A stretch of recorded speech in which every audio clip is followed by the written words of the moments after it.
Luis Profe, yo siempre aprendo la cámara. cámara. Hola, Sandra. Se dejó ver Sandra. ¿Cómo está? Yo siempre me dejo ver, profe. ¿Cómo está? Yo también. Ah, no, Alexa Anaí. siempre se deja ver. Sí, pero mira, Y Ramón Anaí. también. Oh, qué bueno. Eso, así para que no nos sintamos tan solos aquí. Claro, ya, profe, porque el sábado fui, lo estaba buscando y no lo encontré. Bueno, no,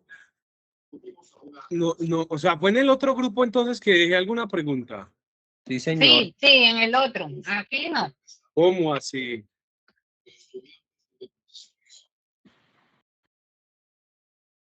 Bueno, vamos a volver a conectar con eso que vimos la clase pasada, con lo que hayamos quedado. No sé si hubo preguntas que hayan quedado pendientes. Si alguno no pudo hablar ese día y lo podemos resolver el día de hoy, también es muy válido. Profe, solo que mira que con el tema de la masterclass, Nivel de temáticas, se pueden ustedes instruir con sus compañeros también, como cuál fue el tema del cual hablaron hoy, que yo siempre les digo de qué tema vamos a hablar en la clase, ¿cierto? ¿Cierto o no? Es Sí, así tú te enfocas también en lo que requieres para el aprendizaje autónomo y autodidacta en tu proceso. Me dice que se escucha como entrecortado, ¿sí? No, profe. No, yo lo escucho bien, profe. Yo te escucho bien. Va. ¿Ves? Respecto a lo que hablamos la clase pasada, quedaron preguntas, dudas, inquietudes.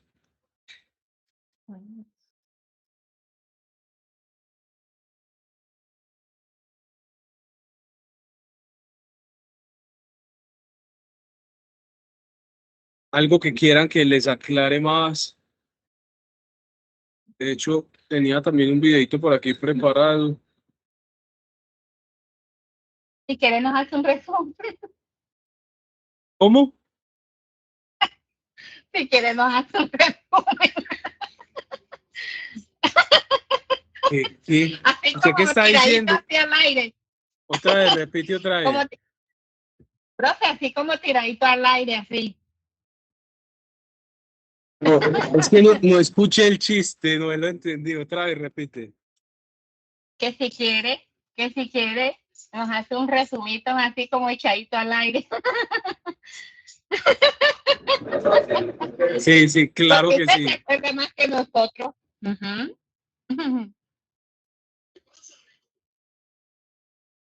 Espérenme un momentico, ya les... Entonces,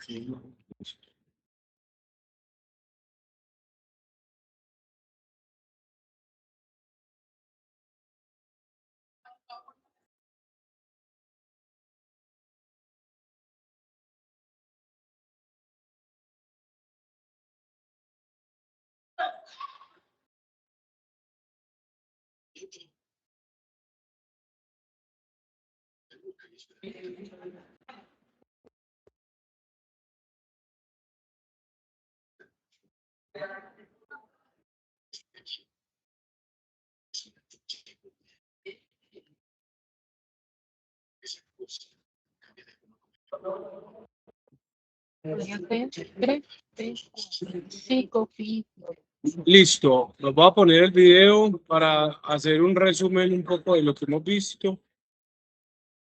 Ahí ven. ¿Ahí ven? Sí, profe. Sí, profe. Y bienvenidos a nuestra sección de neurología. El día de hoy les enseñaré con fines didácticos cómo es la división y topografía macroscópica del sistema nervioso. Mi nombre es Santiago Vázquez Builes. El sistema nervioso se divide en tres grandes partes: sistema nervioso central, sistema nervioso periférico y sistema nervioso autónomo. y aunque esta división simplifica el estudio de un complejo sistema, las tres partes actúan en conjunto en el control e integración de las actividades motoras, sensitivas, sensoriales y conductuales del ser humano. A continuación hablaremos de cada uno de estos componentes del sistema nervioso. Empezaremos hablando del sistema nervioso central.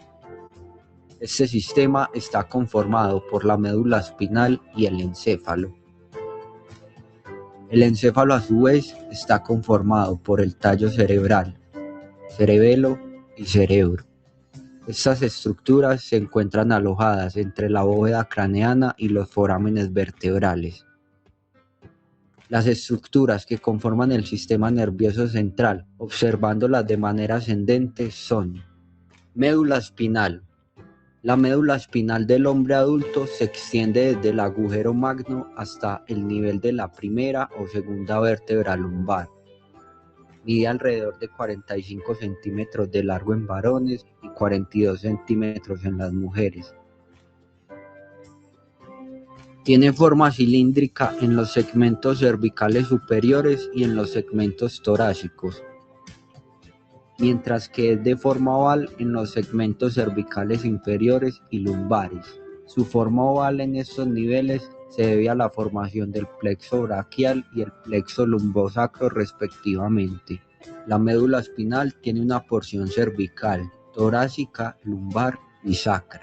Por otro lado, el extremo caudal de la médula espinal se agrupa para formar el cono medular, del cual se extiende un filamento de tejido plial glial denominado film terminal, que fija al coxis la médula espinal. Continuando con el ascenso, encontramos el tallo cerebral o tronco encefálico. El tallo cerebral es una estructura ubicada en la región subcortical o debajo de la corteza cerebral. El tallo contiene múltiples núcleos que dan origen a los pares craneales y a otros núcleos de los cuales se derivan diferentes funciones motoras, sensitivas, sensoriales y autonómicas. El tallo cerebral se divide en tres grandes regiones: bulbo raquídeo o médula oblongada, puente o protuberancia y mesencéfalo o cerebro medio. En la región posterior al tallo cerebral encontramos al cerebelo, o también conocido como cerebro pequeño. El cerebelo se localiza en la fosa craneal posterior. Cerebro pequeño o también cerebro reptiliano, ¿se acuerdan de eso? O cerebro reptil, el cerebelo, señor. listo.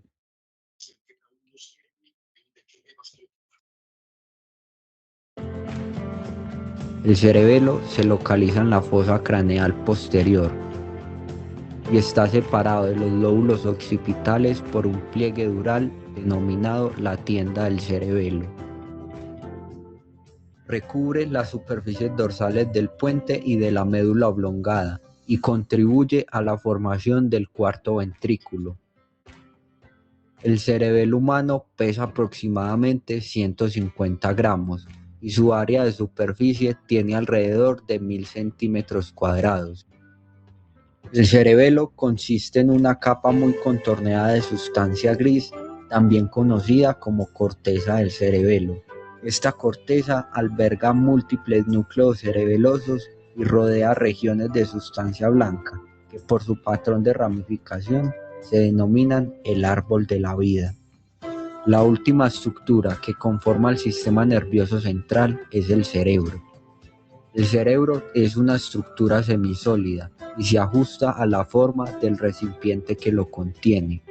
Pesa aproximadamente 1000 a 1400 gramos en el adulto. En promedio, el cerebro masculino es un poco más pesado que el femenino, aunque ello no guarda ninguna relación con la inteligencia.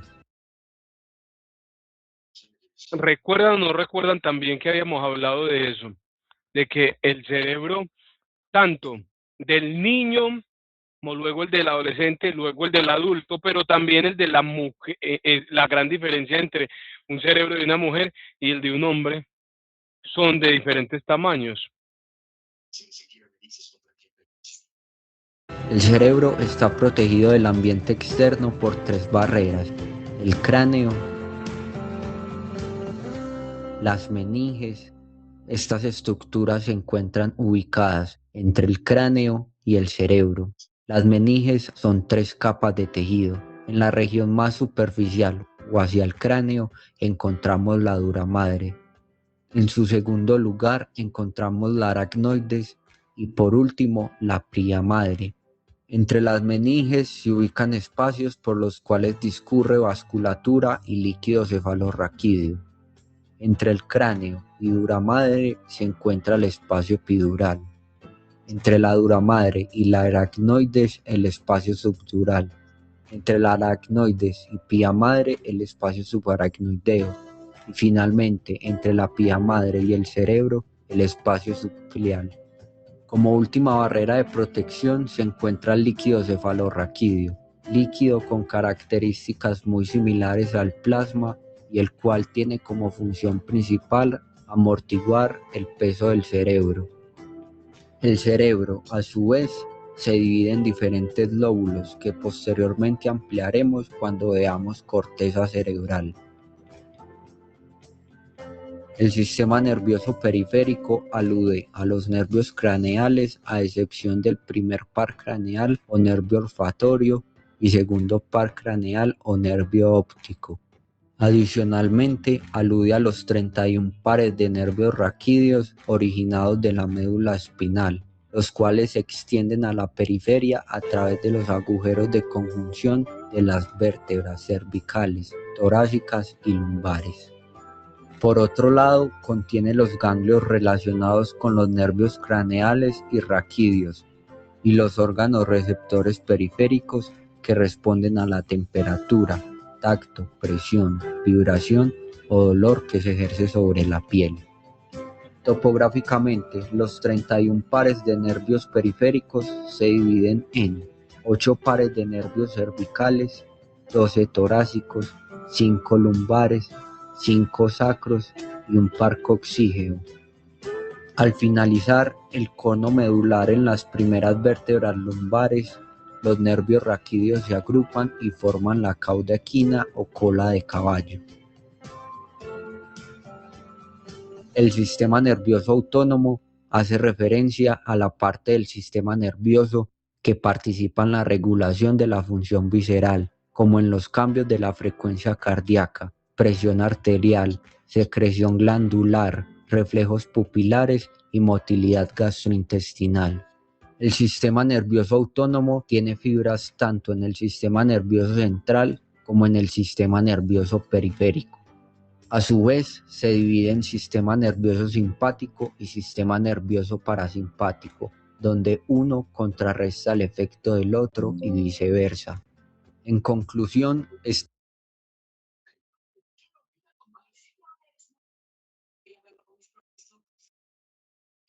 Como pueden ver en esa imagen anterior, aquí, como en el sistema nervioso periférico.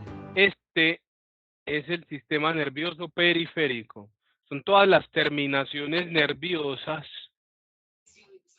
que se distribuyen desde el cerebro a lo largo del cuerpo y que con ejemplos que hemos visto durante diferentes clases, como por ejemplo cuando hablamos de si toco una olla, ¿se acuerdan de ese ejemplo? Y la olla está caliente, me quemo, eso se siente por esos nervios que ustedes están viendo aquí, esos nervios que hay ahí, no es por el dedo, no es por el dedo que lo sienten por los nervios.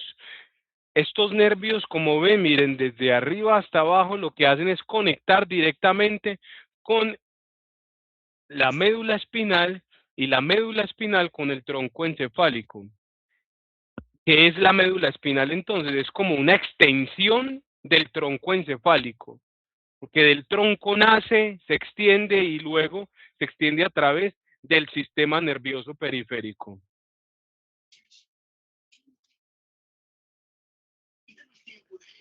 A su vez, se divide en sistema nervioso simpático y sistema nervioso parasimpático, donde uno contrarresta el efecto del otro y viceversa.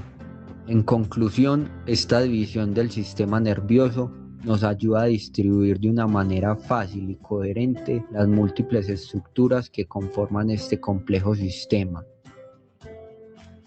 Te invito a que sigas visualizando.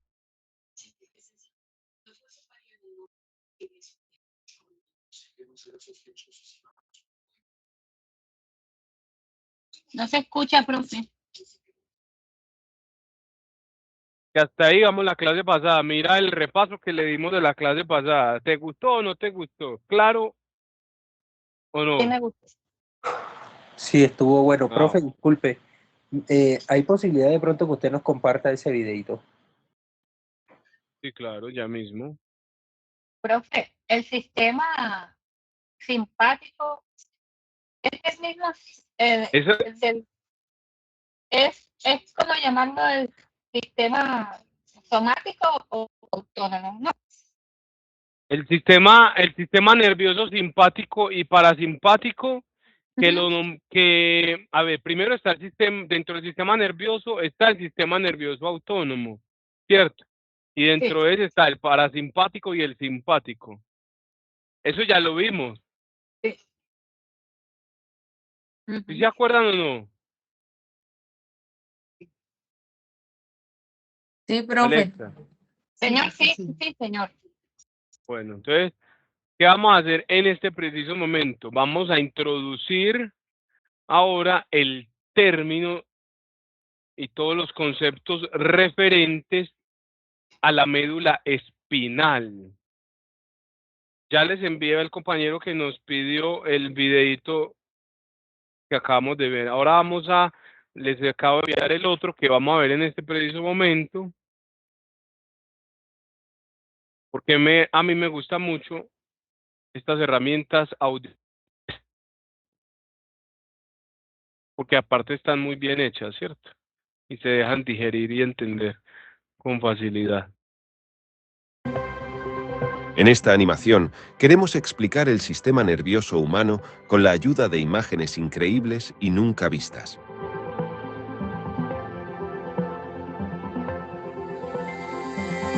El sistema nervioso del cuerpo es un complejo sistema formado por innumerables células nerviosas que sirven, entre otras cosas, para procesar los estímulos del entorno. Se suele distinguir entre sistema nervioso central y periférico. El sistema nervioso periférico recorre todo el cuerpo y se muestra aquí en amarillo.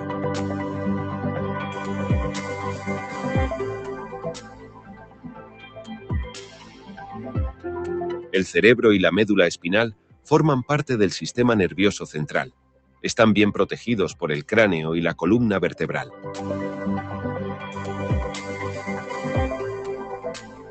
Nuestra columna vertebral está formada por vértebras individuales, que tienen un canal vertebral que contiene tejido adiposo y conjuntivo, así como la médula espinal.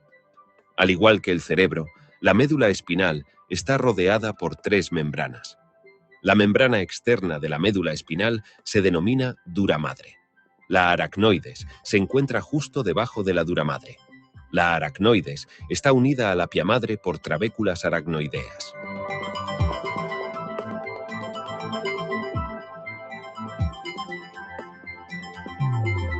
Los nervios espinales del sistema nervioso periférico desembocan en la médula espinal, donde el nervio espinal se divide en fibras aferentes y eferentes. Las fibras nerviosas aferentes conducen los impulsos nerviosos desde los receptores sensoriales hasta el sistema nervioso central, mientras que las fibras nerviosas eferentes llevan los impulsos a los órganos efectores, principalmente músculos y glándulas. Dentro de un momento, veremos más de cerca el engrosamiento que llamamos ganglio raquídeo. Los vasos sanguíneos y muchas fibras nerviosas forman parte de un nervio espinal. Varias fibras nerviosas forman un fascículo nervioso.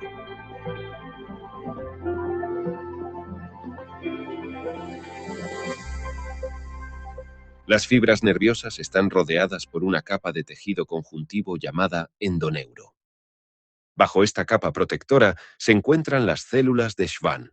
Si las células de Schwann crean vainas de mielina, pueden aumentar la velocidad de conducción de los impulsos. El aumento de la velocidad de conducción se consigue mediante interrupciones regulares, que se conocen como nodos de Rambier. La célula utiliza un axón para conducir los impulsos eléctricos. Veamos primero la estructura básica de una célula nerviosa. Las células nerviosas están formadas por la fibra nerviosa antes mencionada, que se origina en un cuerpo celular. En su interior vemos el núcleo celular brillante.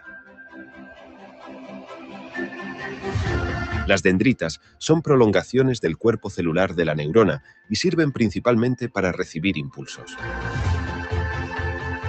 En el extremo de un axón se encuentran los botones terminales. Estos pequeños botones forman la primera parte de una sinapsis, por lo que se denominan terminales presinápticos. Los botones terminales poseen canales de calcio que pueden abrirse y cerrarse. Estos canales de calcio se abren mediante un impulso eléctrico. En cuanto el potencial de acción llega al botón terminal, los canales de calcio se abren y permiten la entrada de iones de calcio.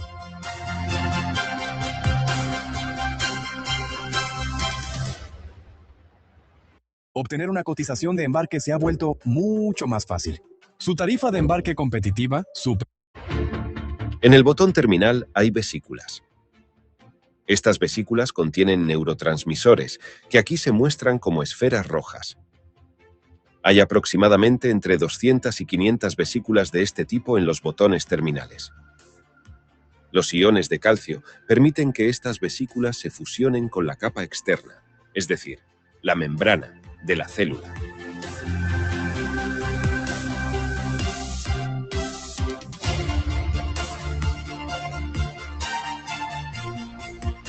La fusión de la vesícula con la membrana permite transportar los neurotransmisores fuera de la célula. Este proceso se conoce como exocitosis. Los neurotransmisores se encuentran con los receptores postsinápticos, que los convierten de nuevo en un impulso eléctrico. Gracias a esta sinapsis química, una célula nerviosa puede transmitir el impulso a otra célula nerviosa.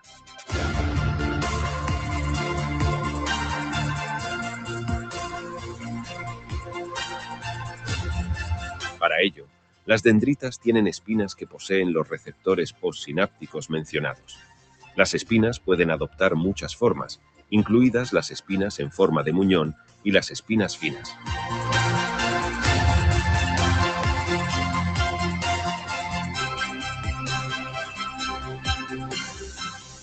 Los botones terminales no solo pueden transmitir impulsos a través de las espinas de las dendritas, también pueden transmitir su potencial de acción directamente a la célula. También es posible que un botón terminal forme una sinapsis con otro axón o botón terminal. Las células nerviosas también pueden y deben ser capaces de transmitir impulsos a otras células, como nuestras células musculares, para que podamos movernos. Pero volvamos ahora a la médula espinal y los nervios. Los impulsos se transmiten a través de las fibras nerviosas. Por un lado, los impulsos proceden de la médula espinal y por otro, se transmiten a la médula espinal. Los cuerpos celulares de las neuronas sensoriales se encuentran en el ganglio espinal. Por eso, esta parte del nervio espinal es más gruesa que la otra. Las neuronas del ganglio son neuronas pseudounipolares, en las que el axón se divide en dos ramas. Una rama va al sistema nervioso periférico, por ejemplo a la piel, y otra al sistema nervioso central. Los impulsos se transmiten de la piel al sistema nervioso central a través del axón.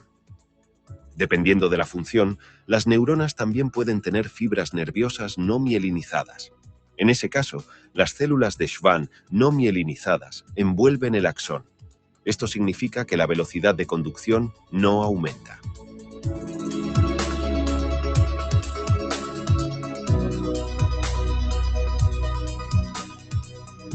Veamos el proceso con ayuda de una imagen muy simplificada. En las yemas de los dedos, en particular, tenemos numerosos receptores en los extremos de las fibras nerviosas sensoriales.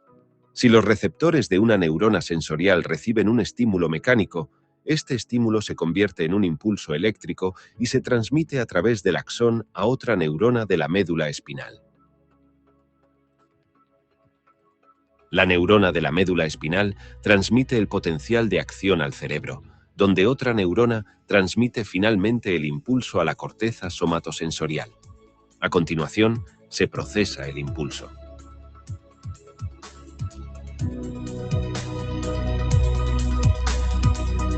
Como ya se ha mencionado, existen numerosos receptores en la piel. Algunos receptores se encuentran en la capa superior de la piel, la epidermis, que está formada por queratinocitos vivos y muertos. Aquí se encuentran los corpúsculos de Meissner y las células de Merkel. Otros receptores están situados en capas más profundas de la piel, como los corpúsculos de Ruffini, que se encuentran en la dermis. Existen muchos otros receptores, pero aquí solo se describirán brevemente estos tres.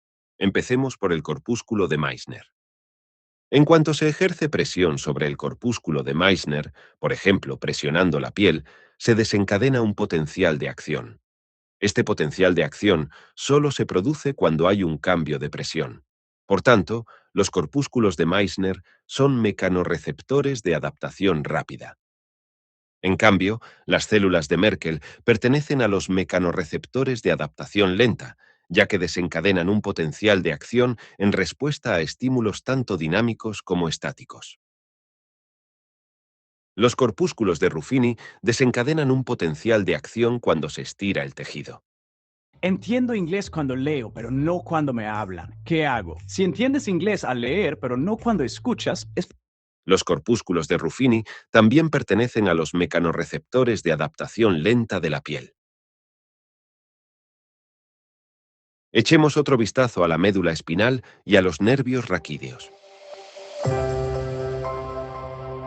Los axones de los nervios sensoriales terminan en las células nerviosas de la médula espinal. Las fibras nerviosas, que pueden verse aquí como finos hilos que se extienden hasta el cerebro, se originan en los cuerpos celulares de estas células nerviosas. Las fibras nerviosas se denominan materia blanca y los cuerpos celulares materia gris. Cuando los receptores de la piel o de los órganos generan un potencial de acción, lo transmiten a través de las fibras nerviosas a la sustancia gris, tras lo cual el potencial de acción se transmite al cerebro a través de la sustancia blanca.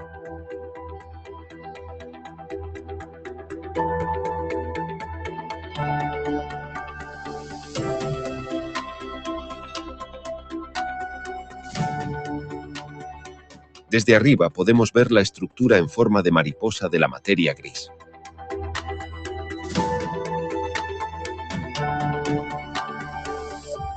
Sin embargo, los impulsos también pueden procesarse directamente en la médula espinal.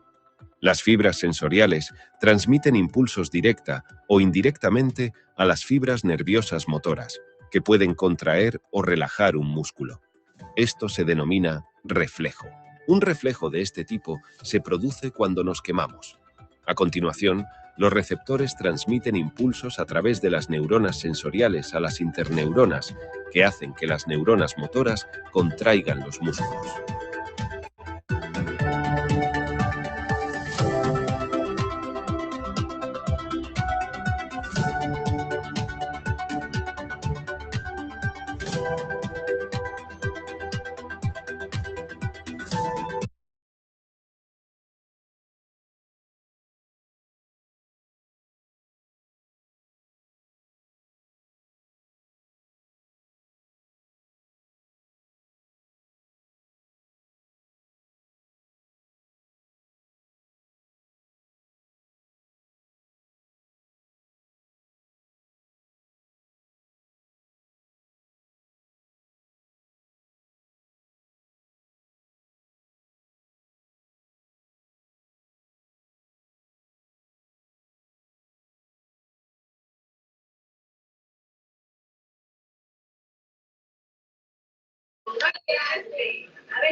¿Qué tal? ¿Ahí me escuchan? ¿Ahí me escuchan o no? Sí, profe, sí se te escucha. Ah, bueno, perfecto. Perfecto. ¿Qué tal? Yo creo que esto abrió mucho el panorama, ¿cierto? Muchísimo. El espectro permitió de algún modo dar explicación a un eje fundamental del sistema nervioso, ¿cierto? Como lo es la médula espinal. Pregunto, ¿quién sabía qué era la médula espinal o que la médula espinal aparte era tan importante? Ni idea, ¿cierto? Sandra. Profe, Profe, es que es todo un universo de tantas cosas. Espectacular Claro. ese video. Y cómo aparte, que, que creo que es lo más interesante, y vale, les voy a mostrar algo, de un segundo.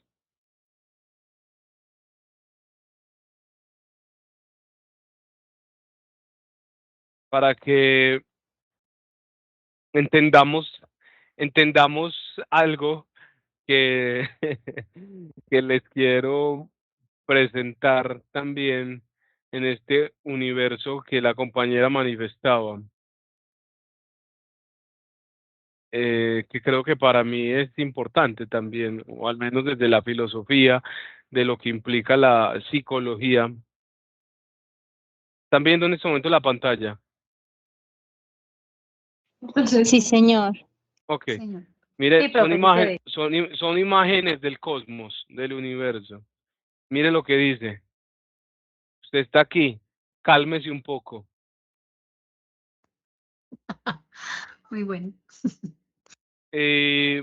Cómo a veces nuestro egocentrismo nos lleva a entender precisamente eso, que somos el centro del mundo, cuando incluso ni siquiera entendemos cuál es el centro de mí, ¿cierto? ¿Cuál es mi centro como persona? ¿Cuál es la funcionalidad del cuerpo, del cerebro, del sistema nervioso, que es más allá de lo que estoy promulgando a través de estas palabras que hoy salen, ¿cierto? ¿Cómo, cómo básicamente podemos pasar de ver la médula como un cable a verla como todo un eje necesario dentro del procesamiento de la información? Como incluso lo que les decía, como creer que simplemente porque esta actividad eléctrica que hay en mis manos cuando toco algo caliente, no se produce en esa sensación básicamente solo desde el entendimiento de lo que yo creo que está frío o caliente, sino que es producto de unas terminaciones nerviosas que regulan incluso esa temperatura. Entonces, acabamos de ver la complejidad de la médula espinal. Para nosotros como psicólogos es vital entender que la médula no es solo un cable, una parte más que no conocíamos y que no entendíamos, sino que de hecho es el primer nivel de integración de la conducta. Piensen en eso que nos decía el video, en esas vías aferentes, que son las que suben con información sensorial, y las vías eferentes, las que bajan a dar órdenes de tipo motor, ¿cierto? Cuando un paciente experimenta una parálisis o un dolor crónico, que puede ser incluso de origen psicosomático, la comunicación en esos tractos se vuelve el foco de estudio. ¿Por qué? Porque no hay psique sin esa conexión biológica. Es muy importante entender eso. He ahí esa integración de mente y cuerpo, ¿sí? No hay psique, ve, y todos apagaron las cámaras. María, me volvieron a dejar solo. No hay psique Aquí estamos, profe, aquí estamos. sin esa conexión biológica. Si la médula se interrumpe, el cerebro es como si quedara ciego ante el cuerpo y el cuerpo queda mudo ante la voluntad del cerebro. Vuelvo y explico. Ve, Ángela se dejó ver también hoy. ¿Qué había visto hoy Ángela? No hay psique sin esa conexión biológica. Si la médula interrumpe, el cerebro queda ciego ante el cuerpo y el cuerpo queda mudo ante la voluntad del cerebro. Esa es la base de esa unidad biopsicosocial que incluso nosotros tratamos en consulta y que los biopsicólogos y biofisiólogos entienden con más claridad, ¿cierto? Porque esta es una de las materias, de algún modo, que se ven dentro de este proceso. Y en el primer bloque, obviamente, que incluso lo vimos en la clase pasada, el resumen de cómo el sistema nervioso autónomo tiene respuestas al estrés, que fue el video que vimos ahorita, el primero, ¿cierto? Entonces, eso de lo simpático y parasimpático que Alexa volvía a preguntar, cómo se puede incluso vincular con la ansiedad y con el trauma. Vieron en el video esa danza entre el simpático y el parasimpático, que no es un solo interruptor, perdón, sino que es como un balance. En psicofisiología a eso lo llamamos el tono autonómico. Tono autonómico. Cuando reciban a un paciente con un trastorno de ansiedad generalizada, por ejemplo, lo que ustedes verán es un sistema simpático que no se sabe apagar.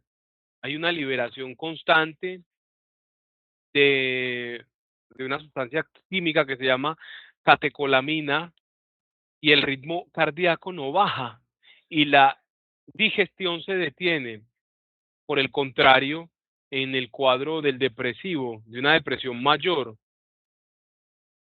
o de estados de disociación por traumas, alguien está transmitiendo algo. Alejandro, ¿puedes parar la transmisión, Yo por creo que favor? esta es la clase de Masterclass, profe. Sí, por eso, pero ¿quién es Alejandro Borges? No sé.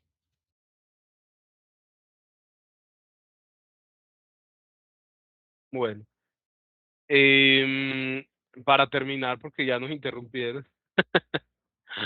Profe, La depresión mayor o estados de disociación por trauma, a veces vemos una respuesta parasimpática extrema. El desmayo o la congelación son muestras de eso, en esos cuadros de depresión mayor o los estadios de disociación por trauma, ¿cierto? Entender la autonomía de esos nervios, ya te voy a dar la palabra, Armando, qué pena.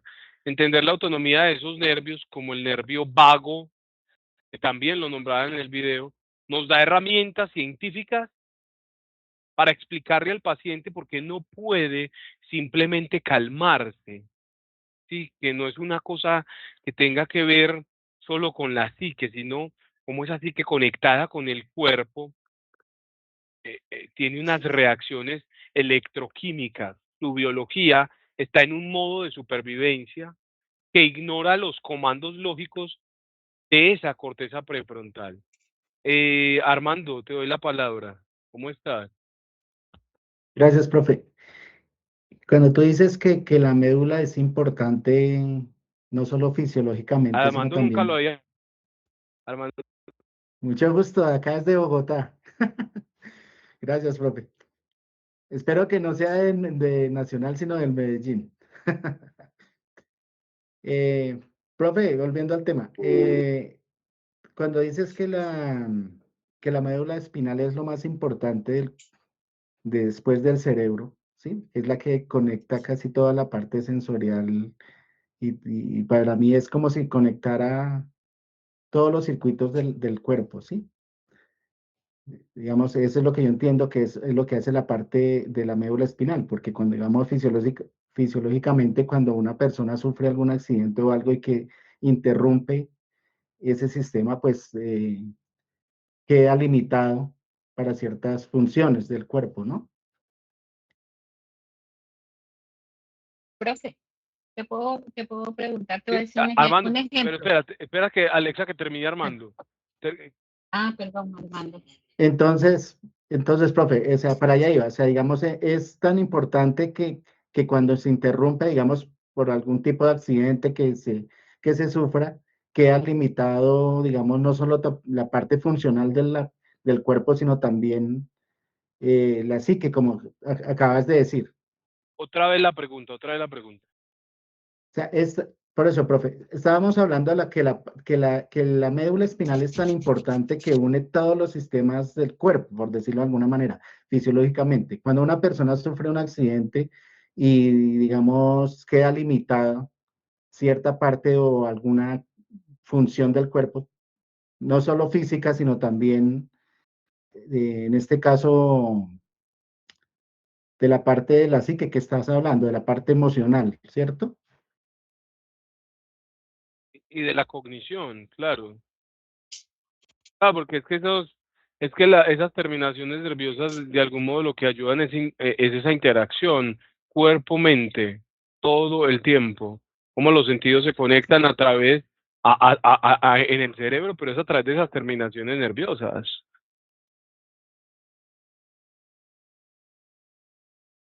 Que estés muy bien, hasta luego, que estés muy bien. Sí, cómo es esta. De hecho, tú lo dijiste, hay una conexión, pero esa conexión es tan importante, Armando, que está protegida. Imagínate eso. O sea, es que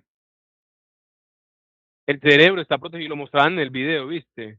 Incluso hay un líquido encefalorraquídeo que protege el cerebro, incluso dentro del cráneo. Y cuando ese líquido lo protege, o sea, cuando el cerebro dentro de ese líquido pierde volumen incluso. O sea, el cerebro puede pesar mucho más y pesa menos cuando está sobre ese líquido. ¿Por qué? Porque eso le da protección. Baila y fluye dentro de ese líquido. Donde no tuviera esa protección, un sinnúmero de cosas pasarían dentro de todo el sistema. O sea, fíjate incluso cómo nos mostraban en el video esa manera tan bonita anatómicamente de poder dar explicación a cómo está protegido. Mostraban el sistema nervioso, ¿cierto? Y cómo ahí, de algún modo, inmediatamente pasaba a la transición de los huesos. ¿Viste el video? Sistema nervioso y pum, lo ponían con los huesos, cómo estaba protegido. Eso es muy hermoso, porque nos da respuestas a muchas cosas que funcionan dentro de nuestro cuerpo, que muchas veces nos preguntamos para qué están, para qué sirven, cuál es la funcionalidad. Hoy tuvimos una introducción más de una parte, de una anatomía importante para nuestra existencia y es la médula espinal. Alexa, chico, ay no, ya son las 7 y tengo que ir al salón de clases. Te escucho, va. Vale. Profe, mira, mi hija tuvo un trauma en el pie, ¿verdad? Y le hicieron, ¿te fuiste? Aquí estoy, te voy a ir escuchando y me voy moviendo para el salón de clases. Bueno, imagínate que hoy fuimos a la fisiatra porque fue a la ortopedia y todo eso, le hicieron imágenes y no le